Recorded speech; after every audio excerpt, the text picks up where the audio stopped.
lot of people, just to clarify the situation, because a lot of people don't know. And they be like, oh, Cam, this, that, and the third. No, the last 2-3 years, we all kind of been like, separate. Yeah, but you know, once stuff is behind the scenes, stuff can be fixed. Once it starts getting in the public, it can't really be fixed, because once it gets too far in the public, it's like, there's no turning back, you know what I'm saying? But the original story what happened with Juelz is that Juelz started drinking scissor, Robitussin. You know what I'm saying? He got hooked on it, addicted to it. You go to his studio, he has a Hawaiian, like 100 Hawaiian punches already pre-mixed with this stuff in it. You know what I'm saying? So I was kind of like, stopped speaking to him. Like, yo, we already smoked mad weed. We don't need to be on Robitussin. I called his mother about it. I called his closest friends about it. They knew about it. They was like, Nick, Cam, it's not that bad. It isn't like he's overdoing it. And I'm like, yo, that's like saying he just smoked a little bit of crack. You know what I'm saying? It ain't that much crack. It's just a little bit, you know? It's not infidelity. It's the drug. If it's not the drugs, it's disrespect. It's not disrespect. It's all kinds of other stuff. You know, it wasn't something that I was trying to do to hurt you. It's just something that I got caught up in doing. I really sat there and watched you dig yourself into a hole, and I couldn't do nothing. But it had nothing to do with you, so I don't want you to put that burden like on yourself at all. So I am truly sorry for everything. I hope you forgive me. For a time, I really felt like I lost Juelz. And now that he's finally clean, I still don't have him back because of this case. You know for a fact that I'm always gonna be here for you no matter what. Just want things to get better.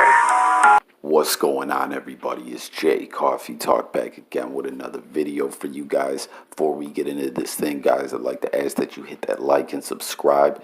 Just takes you a moment, helps my channel grow. Don't forget the notification bell, and don't forget to get up in the comments and let me know your thoughts on the video, on the topic. So check it out, man. You guys seen that footage? It's just crazy, man. Where you know how things went for Juelz Santana. I always, was a big fan of Dipset. I like their music, their style. They just had a different type wave that they brought to the game, you know what I mean? But things ended up kind of fucked up for Juelz, man. And you seen Cam talking about Juelz with the lean, and then you seen him and Kimbella there on that. I believe that was Love and Hip Hop, and getting high, man, cost Juelz a lot. He had a very promising career, and he just, things went sideways for him, in this whole case. I mean, when the news first broke on my old channel that got deleted, I had did a blog about the case, and, my prediction turned out to be right.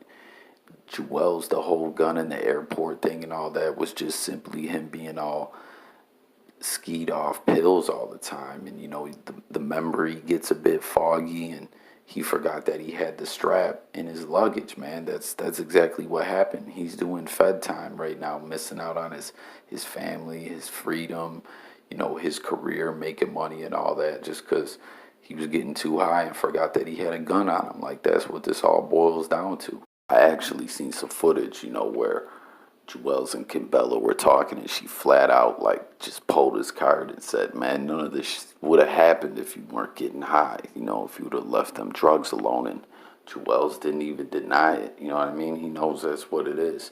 But anyways, I want to share this post that Kimbella just put on IG.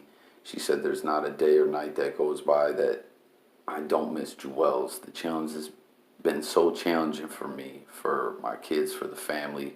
I know everything happens for a reason, and I'm letting God do his work and lead the way. I travel to Virginia every other week with the kids to see Juelz so they can spend quality time with their father. It feels so good to spend those hours during the visits. It's not easy, but I know that is what I'm supposed to do.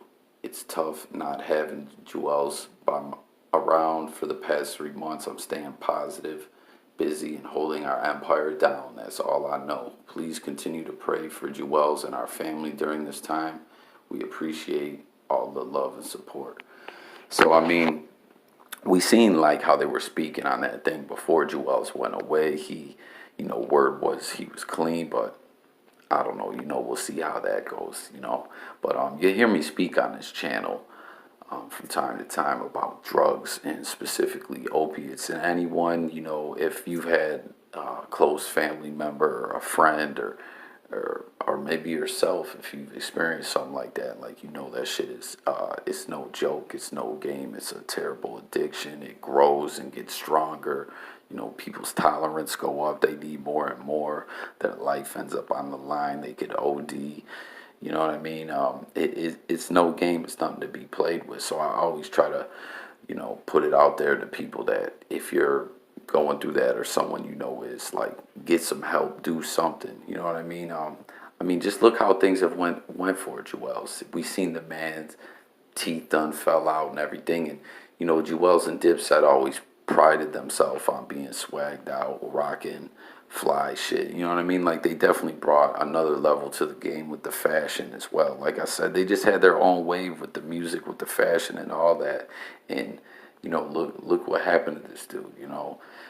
Getting all skied up, forgetting you got a gun, running up out the airport. Now you're in prison over that. Your teeth's falling out. Like, just leave that shit alone if anyone's out there, messing with that stuff. See, we all know, like, a lot of with these rappers, they're just like us, really, but image is a big part of the game. And Instagram, social media, we all know it plays a big part into it. But don't chase, what you see on there, because majority of the time it's not real. It's fake, you know what I'm saying? Like, you see these people go through problems just like we do, financial problems, other things in life, that everyone else goes through, they go through. But if you let Instagram or social media tell it, they're always happy, they always got, they're always got a pocket full of money, they always just do, you know what I'm saying? And if you follow that shit and fuck around with those drugs and stuff like that, that type of shit is going to happen to you, you know what I'm saying? See what happened to Juelz, the same thing, man. It's not a road you want to go down. So, there ain't nothing wrong with having a job.